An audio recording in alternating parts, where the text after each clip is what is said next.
हूँ और ये मिसरे पढ़ता हूँ, आपकी तालियों के शोर के साथ विदाई मांगता हूँ कि मत समझना डराने से डर जाएंगे। अपनी बातें कहना सीखिए, पढ़िएगा तो अपनी बातें कहना भी सीखिएगा। कौन सी बात कहाँ कैसे कही जाती है, ये सलीका हो तो हर बात सुनी जाती है। मैं जब आया मेंबर ऑफ पार्लियामेंट बनके तो मैं ओथ लेने गया, तो मैंने हिंदी में शपथ ली। तो उस समय तत्कालीन उपराष्ट्रपति थे वेंकैया नायडू जी। उन्होंने मुझे बुलाया अपने चैम्बर में और बुला के मुझसे कहा कि मैंने बहुत दिन बाद किसी युवा को इतनी शुद्ध हिंदी बोलते हुए देखा। तो मैंने कहा सर मैं हिंदी साहित्य का विद्यार्थी हूं। तो वो और चौंके, बोले तुम तो शायर हो। मैंने कहा ये कितना खूबसूरत कॉम्बिनेशन है कि मैं इलाहाबाद विश्वविद्यालय में गंगा और जमुना के तट पर बैठ करके मैंने शायरी और कविता लिखनी सीखी है। जहां संगम होता है जो नदियों का, वहां पे साहित्य का संगम होता है। मैं उस मिट्टी से आया हूं, इसलिए इस सरकार की सारी खुराफातें समझता हूं और उसको इसी भाषा में जवाब देने का हुनर भी जानता हूं। एक दिन महिला सशक्तिकरण पे बात हो रही थी तो मैं खड़ा हुआ बोलने के लिए। तो मैंने कहा यत्र नार्यस्त पूज्यन्ते रमन्ते तत्र देवता। जब मैंने संस्कृत का सूत्र वाक्य सुनाया तो भाजपा के एक नेता बाद में मुझे सदन खत्म होने के बाद बोले इमरान आप संस्कृत का श्लोक सुना रहे हो। मैंने कहा इसमें कौन सा कमाल है भाई, मैं हिंदी साहित्य का पढ़ा हुआ हूं। अभी तो मैंने एक श्लोक सुनाया है, आपने महिलाओं के खिलाफ अत्याचार बंद नहीं किए तो और भी श्लोक सुनाऊंगा आपको।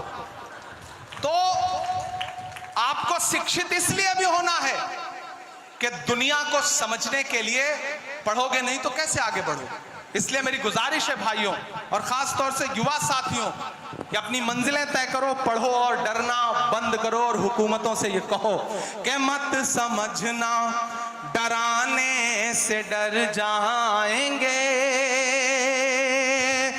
मत समझना डराने से डर जाएंगे, अब के सारी हदों से गुजर जाएंगे। तैयार रहना तालियां आप बजाने के लिए जो अगले दो मिसरे हैं उस पर गाजीपुर की आवाम के लिए कहे गए मिसरे हैं वो कि मत समझना डराने से डर जाएंगे, अब के सारी हदों से गुजर जाएंगे, मौत के नाम का खौफ देता है क्यों। तैयार रहिएगा कि मौत के नाम का खौफ देता है क्यों, मौत जिस रोज आएगी मर जाएंगे, मत समझना डराने से डर जाएंगे, अब के सारी हदों से गुजर जाएंगे, कि हमने जमजम दिया आबे गंगा दिया, हमने जमजम दिया आबे गंगा दिया, तुमने भारत को दंगा ही दंगा दिया। और अगले जो दो मिसरे हैं जिन्होंने अब तक हाथ नहीं खोले होंगे उन्हें भी कसम देता हूं अगर तालियां रोक पाइएगा तो रोकिएगा कि हमने जमजम दिया आबे गंगा दिया, तुमने भारत को दंगा ही दंगा दिया, तुमने एक रंग के ख्वाब देखे मगर, तुमने एक रंग के ख्वाब देखे मगर, हमने हिंदुस्तान को तिरंगा दिया दिया, तुमने भारत को दंगा ही दंगा दिया, तुमने एक रंग के ख्वाब देखे मगर, हमने हिंदुस्तान को तिरंगा दिया। ये तिरंगा बदन पर लपेटे हुए, ये तिरंगा कल मैं याद रह जाऊं तो इन मिसरों से आपको याद रह जाऊं कि ये तिरंगा बदन पर लपेटे हुए, एक दिन इस जमीन में उतर जाएंगे, मत समझना डराने से डर जाएंगे, अब के सारी हदों से गुजर जाएंगे। ये तिरंगा बदन पर लपेटे हुए एक दिन इस जमीन में उतर जाएंगे। और ये मिसरा सुनिएगा कि ख्वाब तू देखने लग गया कौन से, तेरी ख्वाहिश है अब सब रहे मौन से। बात इतनी सी है कोई समझाइए, हमने झेले हैं दुनिया में फिरौन से। कि ना इधर जाएंगे ना उधर जाएंगे, ना इधर जाएंगे ना उधर जाएंगे, बन के खुशबू फजा में बिखर जाएंगे।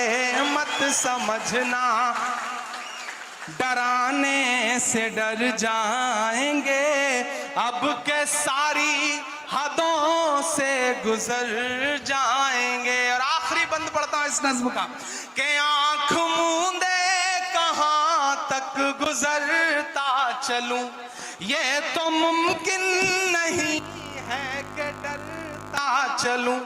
आंख मूंदे कहां तक, आंख मूंदे कहां तक गुजरता चलूं, ये तो मुमकिन नहीं है कि डरता चलूं। मैं क्या शायर भी हूं और मुअर्रिख भी हूं, मैं क्या शायर भी हूं और मुअर्रिख भी हूं। जुल्म जितने भी हों दर्ज करता चलूं, आंसुओं की गवाही से लिखता रहूं, खून दिल की सियाही से लिखता रहूं, आंसुओं की गवाही से लिखता रहूं, खून दिल की सियाही से लिखता रहूं। हमने जो कह दिया कह दिया कह दिया, अब ये मुमकिन नहीं कि मुकर जाएंगे। मत समझना डराने से डर जाएंगे, अब के सारी हदों से गुजर जाएंगे।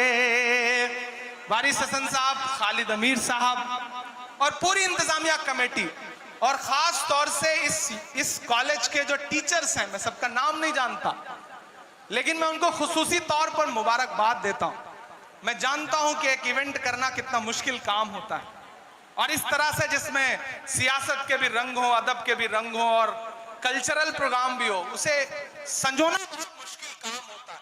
लेकिन खालिद अमीर साहब का मुबारकबाद के ये मुझे बुला के नहीं लाए, ये मुझे पकड़ के लाए। मतलब मैं ये जुमला इस्तेमाल कर रहा हूं, एक होता है पकड़ के बुलाना। मैं लंदन था और दिन में 3 फोन इनके इस बात के आते थे कि आपकी फ्लाइट कब लैंड करेगी, आप देर ना कर दें, फ्लाइट डिले ना हो जाए। मैंने कहा इतना परेशान मत होइए, इंशाल्लाह गाजीपुर वालों से एक जज्बाती रिश्ता है तो मैं उस रिश्ते को निभाने के लिए जरूर पहुंचूंगा, चाहे जैसे पहुंचूं। मैं आपके बीच में हाजिर हुआ, यहाँ जो आवाम बैठी है और स्टूडेंट्स जो बैठे हैं उन सबका बहुत शुक्रिया अदा करता हूँ। मैं महाराष्ट्र से मेंबर ऑफ पार्लियामेंट हूँ तो अपना बजट यहाँ कुछ नहीं दे सकता, ये मेरी एक मजबूरी है। अगर मैं उत्तर प्रदेश से मेंबर ऑफ पार्लियामेंट होता तो मेरी कोशिश होती तो मैं 1 साल का पूरा 5 करोड़ इस इंस्टीट्यूशन को दे देता। लेकिन मैं ये एक वादा आपसे खालिद अमीर साहब ये करता हूं कि आप दिल्ली आइए, चूंकि मेरी कलम यहाँ के लिए फंड नहीं दे सकती, मैं सिर्फ महाराष्ट्र के लोगों को फंड दे सकता हूं। लेकिन ऐसे कई राज्यसभा मेंबर ऑफ पार्लियामेंट हैं जो हमारे साथ उत्तर प्रदेश के हैं और हमारे साथ हैं, हम उनके कहीं काम आ जाते हैं, हम उनसे कोई काम ले लेंगे। तो आप आइए, जिस तरह से एक हॉल यहाँ पे आपने बनाया है गर्ल्स ब्लॉक के लिए, बच्चियों की तालीम के लिए, और भी कुछ आप करना चाहते हैं तो मुझे बताइए। मैं खुद भले ना दे पाऊं लेकिन फकीर सबके लिए इंतजाम रखते हैं। मैं इस कॉलेज के लिए कुछ ना कुछ जरूर दिलवाऊंगा, ये आपसे वादा कर रहा हूं। एक ऐसा फंड, एक ऐसी रकम जिससे यहाँ पे कोई हॉल बन सके, कोई लाइब्रेरी बन सके। मैं अपनी तरफ से ये वादा कर रहा हूँ और दुआ करिए, जैसा उमर साहब कह रहे थे, आने वाला वक्त ऐसा हो कि मुल्क के सियासी हालात करवट लेगी, तो आपकी दुआ रही तो आपका ये भाई इस पोजीशन में भी होगा कि इस कॉलेज को कुछ बहुत बड़ा दे सके। और ऐसा होगा, जरूर होगा, ये मुझे पूरा यकीन है। और उस दिन MH इंटर कॉलेज में आके मैंने जो वादा किया, यहाँ खड़े होकर के जो आपसे गुफ्तगू की है, उसके लिए आप आइएगा और मुझे याद दिलाइएगा, मैं इंशाल्लाह खड़ा मिलूंगा। और आप सब साथियों से गुजारिश है, अपने बच्चों को पढ़ाइए। अगर आपके बच्चे का पढ़ने में मन नहीं है तो अपने आसपास के किसी बच्चे को पढ़ाइए, क्योंकि शायद वो पढ़ना चाहता हो और उसके पास पढ़ने के रिसोर्सेज ना हो। बेसिक स्कूल बनाइए, यूनिवर्सिटियां बहुत हैं, बेसिक स्कूल की जरूरत है। बेसिक स्कूल में बच्चों को भेजना शुरू करिए। और इमरान प्रतापगढ़ी आपकी दुआओं की वजह से देश की पार्लियामेंट का हिस्सा है। मुझे याद है कि 2019 में जब राहुल गांधी जी ने मुझे बुलाया तो उन्होंने 3-4 मुलाकातों के बाद मुझे लगा कि ये आदमी वो आदमी है जिसके साथ इस देश की सियासत में सामाजिक न्याय की लड़ाई लड़ी जा सकती है। मैं राहुल गांधी जी के कदम से कदम मिला करके पूरे हिंदुस्तान में चल रहा हूं, लड़ रहा हूं। तो मैं आपसे ये गुजारिश करूंगा कि जो भरोसा आपने जता रखा है उस भरोसे को मजबूत रखिएगा।